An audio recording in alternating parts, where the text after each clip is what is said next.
Hello everyone, I hope you are all having a wonderful day. Welcome back to the Dominion server and another episode of my Let's Play. Look, my armour, well, can't see it because I just blocked it, but my armour has got shiny bits on it now. Wow, I don't know how that happened. And I've also got a little map in my top left corner. I just woke up one day and there was a map there. Things have happened since I've been away. Crazy.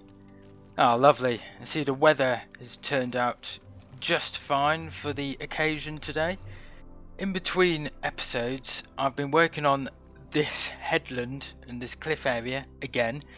I wasn't 100% happy with what I had produced, so what I've done is I've reworked it a bit. So rather than having it sticking out down here, I've essentially dug this back. Oh, where's the skeleton? I've dug this back. Please die. So it looks like the water has eroded this cliff a bit, and I just think it looks, generally the proportions look better now than it did before. I mean, you can hardly see because it's dark, so I think I'm gonna sleep and then show you what I've been working on. Don't mind if I take that shell, do you? Thank you very much. Okay, there's a bit of a better view from my mob farm, but essentially I worked around the back of the cliff as well. So this was all open space before, and now it's all filled in. And I've also added this, well, a bit of land sticking out from the cliff, because I didn't want a sheer cliff face all the way down for this whole section, because all this here as well is going to be just a big cliff. So I wanted there to be a bit of variation with the level of the land as well. But yeah, I'm much happier with how this has turned out than what I built before. So just been little things as well with the placement of the oak leaves and those glowberry vines, and some of the textures of the cliff as well is what I've been working on. But yeah, and what this also means is I've now got a space, quite a large hollow space within this headland, which I'm thinking I can utilise for a farm. Now the farm I was thinking of was a sugarcane farm, something which is very useful, obviously for paper, which you can trade with villagers. So I think this is what I can convert this space inside here to, so it almost makes use of the space as well. And that was the general plan, was to make this island and then have the interior as kind of disguised, hidden away farms and that kind of thing, and my base itself.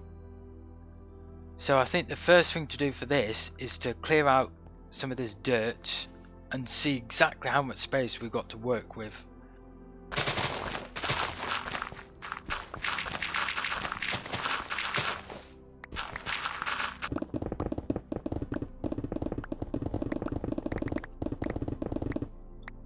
Yeah, there is certainly quite a lot of space in here, isn't there?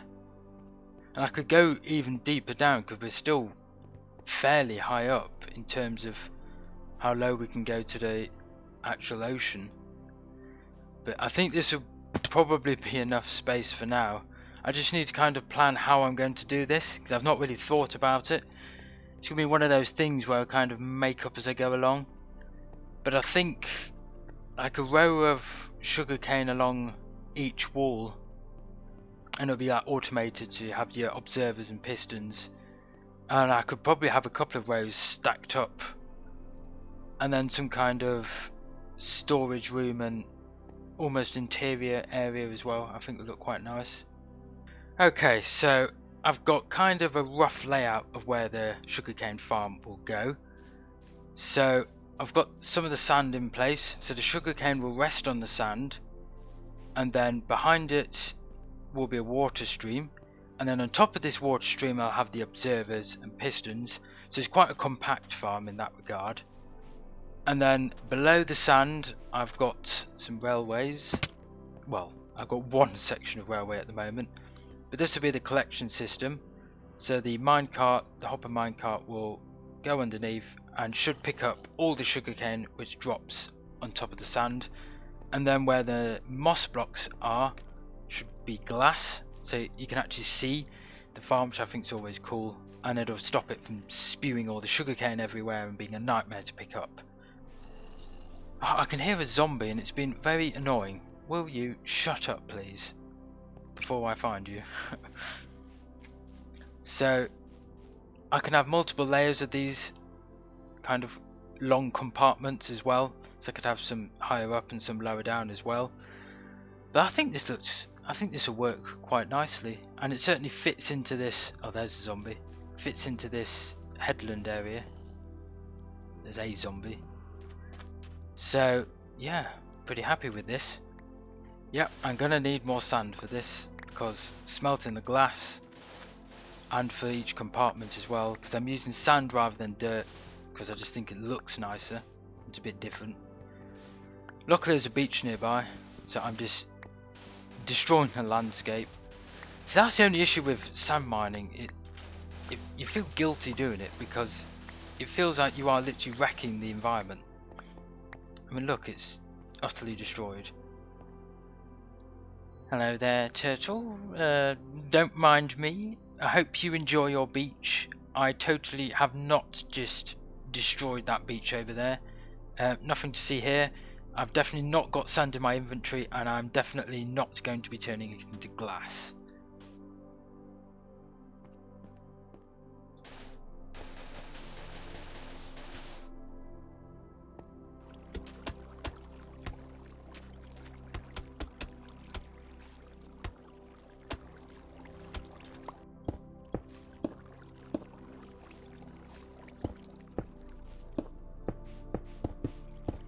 Okay, so I've got the majority of the redstone in now. I've still got a couple of observers to do. And then it's just putting the redstone dust in the back. See, I've used packed mud. It's a block I've never built with before, so I thought it'd be quite interesting to use that. And I think it goes well-ish with this kind of, well, it's almost like foliage, kind of crop growing, which is what I want for the interior as well. I want a lot of foliage, maybe vines and moss hanging down from the ceiling, so it kind of fits into that as well. But we're pretty much ready now to put the sugarcane in, so hopefully these packed mud blocks are covering the water stream, so they should, yeah, there we go. I can just place these sugarcane on the sand blocks, and it kind of keeps the water stream then hidden and keeps the farm itself pretty compact. And I'm hoping to have some kind of entrance here. That's why I've left this as it is. Some kind of doorway to have access in. Although I don't know where that doorway would lead, because that's still like quite deep underground. So it'll probably be another cave or room over here, connecting to the main part of my base whenever that gets built. Probably in 2 years, knowing me. Right, let's just test if this redstone works. So if it's a 3-block tool, yes, there we go. Excellent. Okay, that works nicely. So I've done some decorating to this section of the farm, and I've been mainly using mangrove because I've never used it before, and I was kind of interested to see what it would turn out in a build. But yeah, this is looking pretty good now. Looking pretty clean. We've got the cave vines in the corners. I wanted to put something in the corners, but I didn't know what, so I thought, you know, why not cave vines? Plus it gives a bit of light as well. Otherwise it gets a bit dark and you can't really see inside the windows properly. And then we've got sea lanterns on the floor again for more light. I've got a glass floor because I want either the storage room or one of the layers below to be visible. So I think that would be quite cool, because then you can see above and below that multiple layers to this farm. Yeah, so the next task is to add another layer, which I've crafted hopefully enough observers for. But it is getting a bit expensive in terms of redstone components. But I think another layer above should fit, and I'll see how that looks after. And then I'll decide whether to add one below as well, or just stick with the storage room.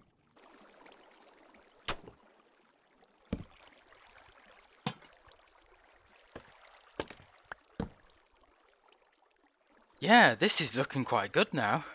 Second layer's done and working, and I've fitted a collection system so they are both producing lovely sugarcane. And I've also added this doorway as the entrance. Dark oak seems to go very well with the old mangrove actually, which is quite nice. And then I've also added some details with the mud brick walls, because they came out the same update as mangrove and they naturally go quite well together. So I've added some dark oak trim as well with the fences and some lanterns just to make sure there's some light so it's not really dark. Although it shouldn't be too dark with the old glow vines as well. The next problem is the roof. Yes, I am not sure what I'm going to do for this roof. I was originally thinking like a deep slate cave roof, so essentially you've got stalactites, maybe some shrubs, leaves hanging down from the ceiling. It might work, but I don't know. I really don't know.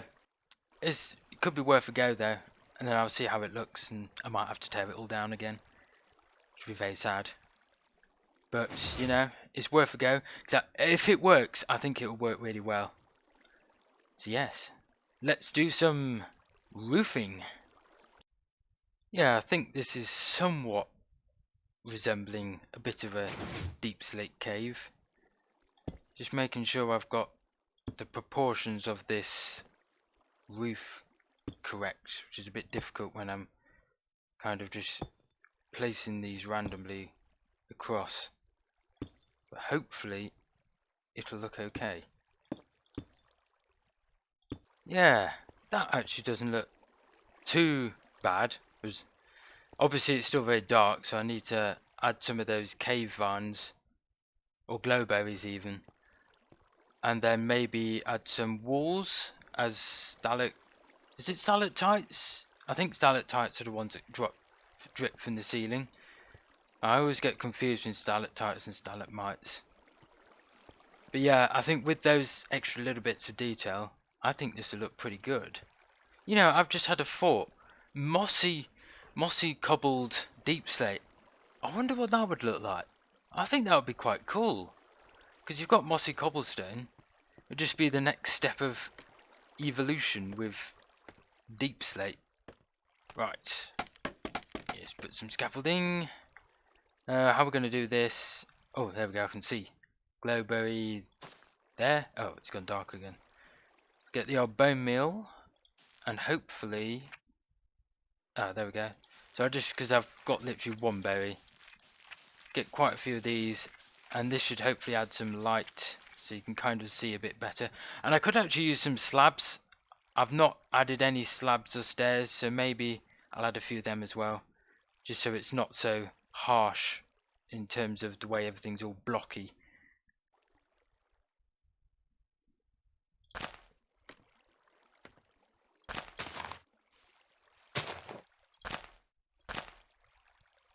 Ow. Yeah, so maybe a couple of leaves here and there, just so it looks a bit overgrown and it doesn't look too grey. I keep falling off these scaffolding. It's really annoying trying to fly into them because your elytra's shut and then you just suddenly fall to your death. Like that. I'm just walking off at this point. Walking off the old scaffolding. Yeah, something like that. So those cave vines should grow a little. Now to deal with the storage room below. Gonna need quite a few chests, I think.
So this is the completed build, and it was very difficult to come up with a design for this storage room down below, but I decided to put a mud pillar in the middle as some kind of centerpiece to hold up this floor, and because it would have looked, well, pretty open and not as interesting. Plus I wanted to do something else with these mud bricks and mud blocks, and actually having this come up here with the mud in the center as well, actually I really like it. Otherwise it would have just been a glass floor, and this adds more interest. So we've got a ladder down here, and yeah, this is the mud pillar. We've got some pots there for added detail. First time I've used these frog lights as well, and I think having the different colours with the different trapdoors as well, the different wood, actually adds a bit of interest. And here's the storage room. We have many sugar canes forming here now, which is lovely. I've also added these chests here because I'm thinking of adding another farm in this gap, either behind or below. Possibly a kelp farm or cactus farm. Some other form of crop that can be easily farmed, because you might as well have this storage room used for multiple farms rather than just one. This was quite a challenge, I must admit, coming up with a design that looked interesting, and this is why I've got these mud brick walls and these dark oak fences as well, because this looks pretty boring otherwise, and why we've got these dark oak sort of insets into the wall as well, added to add a bit of depth. And then the floor, I had no idea what to do with the floor. Then I remembered about the fact we have brown concrete powder, and I was thinking, actually wouldn't it be interesting if I could have a dirt floor, because it's not often you have a room with a dirt floor, and for some reason I just had dirt on the mind, and I was like, dirt floor, let's go. So this is what I came up with, and I've also added mud bricks and just packed mud as well, so it's not just completely dirt, so it does look a bit substantial as a floor as well. Got a crafting table, because you never know what you might be crafting down here. Actually I do now, it'll be paper. Now I just need to sort out this here, because at the moment it leads to nowhere. Like, the way in and out is through a small hole in the cliff. So eventually I'll mine out some more rooms, maybe have a big cavern, get a proper storage room going. But for now, I think I'll leave it there for this episode. There's a nice skeleton just standing there on the cliff. I think I'm going to have to light up this cliff somehow, because I keep getting mobs raining down on me, which is very annoying. Yes. Well, I hope you enjoyed this episode on the Dominion server, and I hope you liked the farm design as well. If you have any thoughts about it, please leave them in the comments below. And if you did enjoy this video, please consider leaving a like or even subscribing to this channel for more Dominion related content and other Minecraft tutorials and showcases. I will see you in a future episode, and until then, have a great rest of the day.